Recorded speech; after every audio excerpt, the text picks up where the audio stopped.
I just got home from Pilates and the girl next to me was talking about how she broke up with her boyfriend 3 months ago and met this new guy like 2 weeks later, and they're like madly in love and just loving life together. I'm obviously so happy for her, and I love that she was like so passionately telling the whole class about this story.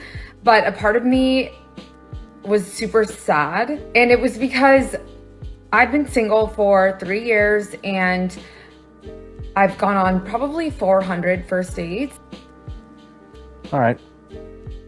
I want to get something out of the way real quick. To the chick in the Pilates class who decided to tell everybody that she's madly in love with a dude she's known for 3 months, just shut up. Nobody cares. Your personal business as to who you're banging on your obvious rebound has nothing to do with overpriced hipster yoga. Now to the main attraction. Woman, contrary to female logic, which is an imaginary concept within itself, the more dates you have doesn't actually make you more desirable. Now, most self-respecting men don't really want a woman who's been on a large number of dates over an extended period of time.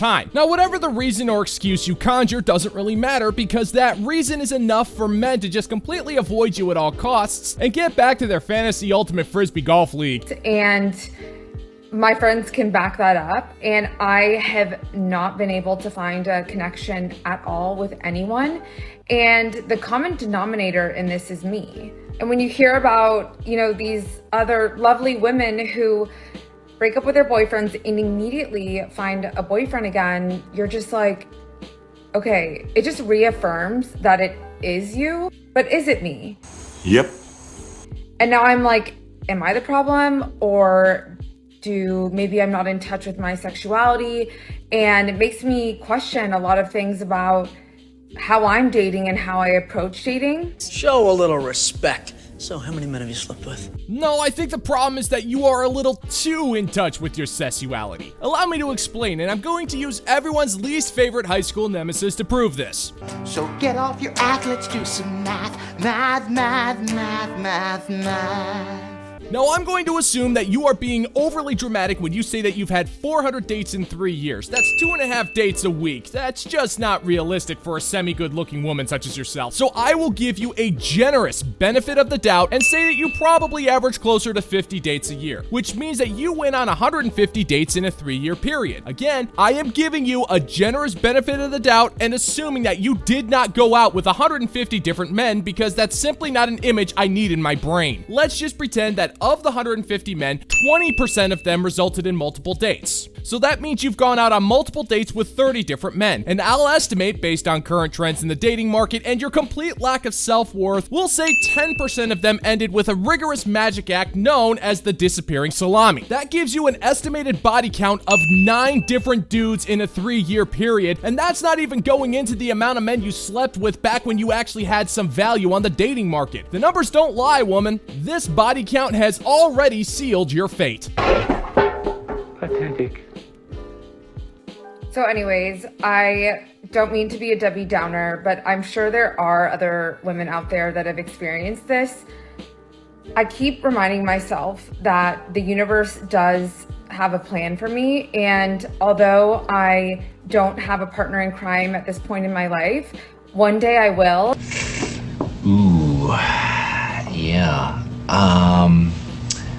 I'm gonna have to go ahead and sort of disagree with you there. Right, and what kind of man do you think is willing to settle for you? You've got too much mileage and you've seen too much recreational use. And you're also so painfully lonely that some broad story about getting railed by Chad after breaking up with their boyfriend makes you sad. Now, I will admit, you've got a few years left in you for Tyrone to have some fun, and it's entirely possible that you'll land a simp, but you ultimately won't respect him and you'll kick him to the curb after 6 months tops. Hate to break it to you, but your time has passed because you have had multiple chances, and yet here you are. You're still single because the real men, the ones with the confidence and the self-respect that you desire, they're not willing to waste the time or the patience on a woman who's only wasting money on a Pilates class when she's not wasting her time trying to get nailed by Tyrone. I think that men need to toughen up, and I think if men were forced to be homeless, they would learn how to be better men, because that's what made men manly in the past, was having to build houses and stuff. You're absolutely right. Men only completely built society and wrote the philosophical basis for what would be our laws, fought all the wars, governed throughout history, maintained the infrastructure, and led families for far too long. The only reason why society thrived for as long as it did was due to pure luck, not because of men. So I say it's high time to let the women take over. So show us how it's done, ladies. Start by building a house. Go design the house, lay the foundation, dig the septic tanks, connect the plumbing, wire up the electricity, take care of the ductwork, and don't forget to shingle the roof and make sure everything is compliant with local ordinances. And because men are so useless and ungrateful, don't degrade yourselves into hiring any men to do the heavy lifting. Just show us how it's done. We'll be waiting a safe distance away in the event of the inevitable collapse of the structure you just built. That's funny because it's so true. If we just made men be homeless for like a year, I think it would fix a lot of problems. That would with be society. so good, especially because we don't force men to do military anymore like they used to. What? Ah.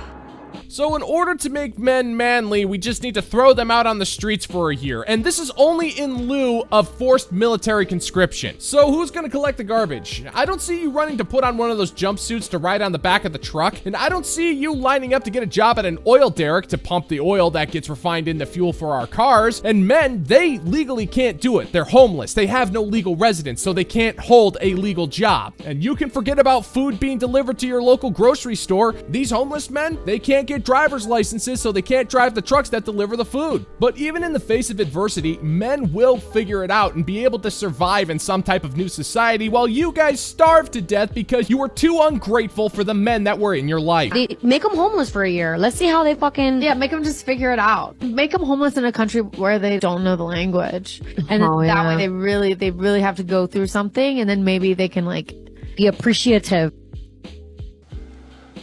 What?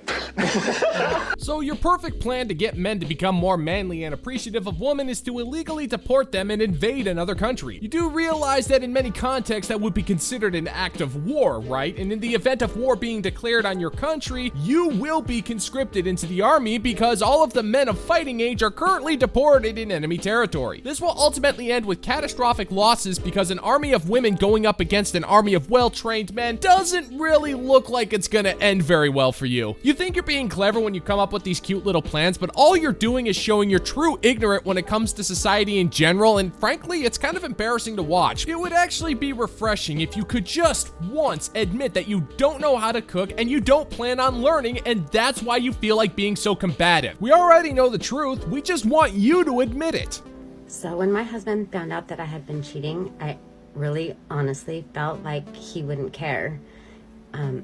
He didn't care about trying to save our marriage previously beforehand, and so I honestly thought that we would just split and there'd be no hard feelings and we'd co-parent with our daughter and everything would be good. And that's not quite the way it worked out.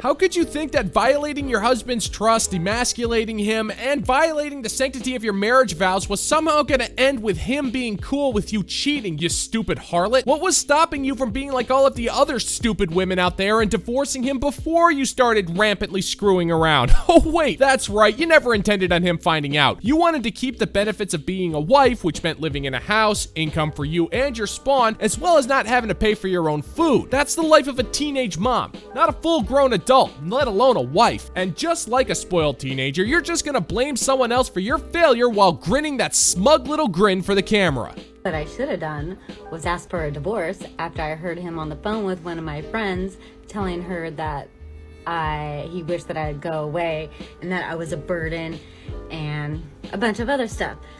So after I heard that, I actually confronted him and asked him if he was happy in our marriage, and he said yes. And then a few months later, I asked him if he would like to go to marriage counseling to try to save our marriage, since I felt like it was going off into a ditch, and if we didn't do something about it, that it would explode. And you know what he said? He said no, and he turned around and walked away and never mentioned anything else ever about it. And we continued to stay married for another 1.5 years before I stupidly, not thinking, fell into the arms of somebody else. You know, you're really just full of shit. There's the John. Okay? First, no, you confronted him about nothing. You didn't even bring up the phone call. You danced around the issue and laid some subtle hints, hoping that he would admit it to you. If you truly were invested in saving the marriage, you would have openly told him you heard what he said and tried to communicate these things. Second, he said he was happy with the marriage because that kind of question is a trap, and it always ends with a massive argument, an argument he didn't feel was worth having. And third, the reason he didn't want to go with you to marriage counseling is because marriage counseling is a sham. All it does is air out your private business to a third party who could potentially weaponize that against him, and your husband gets to pay that third party for that particular privilege. By that point, the marriage was already on the ropes, and you and him should have sat down and had a mature conversation about having a divorce, but instead you decided to go out and hook up with another dude. Sorry, sugar, you are not a victim in this mess. Gentlemen, please, I beg of you, stop saying cute, forward-looking stuff to us on a first date. Number one, women remember everything. Number two, women believe you when you say it. No joke, I've been on first dates recently where a guy said to me, "Will you be my girlfriend?" Another guy said to me, "This date is going really well, but I think the potential of us is even greater." You dumb bastard. No, you have a notoriously awful memory, but what you have is an excellent selective memory. You choose to remember whatever you want, so you can use it to gain sympathy for yourself at a moment's notice. Now, assuming that the first guy who asked you to be his girlfriend isn't a simp, then we can probably assume that he was having some fun and keeping things light on the first date. Because if he was being legitimate, then he would have rescinded that offer on the second date once he realized that you were a complete and utter train wreck. Now, the second guy who told you he saw a future with you probably did, and that future involved a little bit of fun time with your wrinkled gunk barrel of unadulterated shame. But that won't stop you from tailoring any story to make you appear like the victim when the only reason you're in this mess is because you chose to be single at your age, and that's just irresponsible of you. And the worst of all of them, a guy asked me to go IKEA furniture shopping with him. That is like emotional cocaine to a woman. Please, stop leading us on. That just raises further questions. Hang on, how is this guy asking you to accompany him on a trip to IKEA leading you on? It's IKEA, it's not an all-expenses-paid trip to the Olive Garden. It's a store that specializes in selling cheaply designed crap furniture in a layout that can only be described as annoyingly whimsical. That's not leading you on, that's him asking you to join him on an errand. Leading you on would be him dropping subtle hints that he wants you to pick out furniture for him because he wants you to move in. Either that or he buys you a bunch of meatballs to see how fast you can gobble them down, but let's just be honest. You were gonna do that regardless of whether or not you went to IKEA.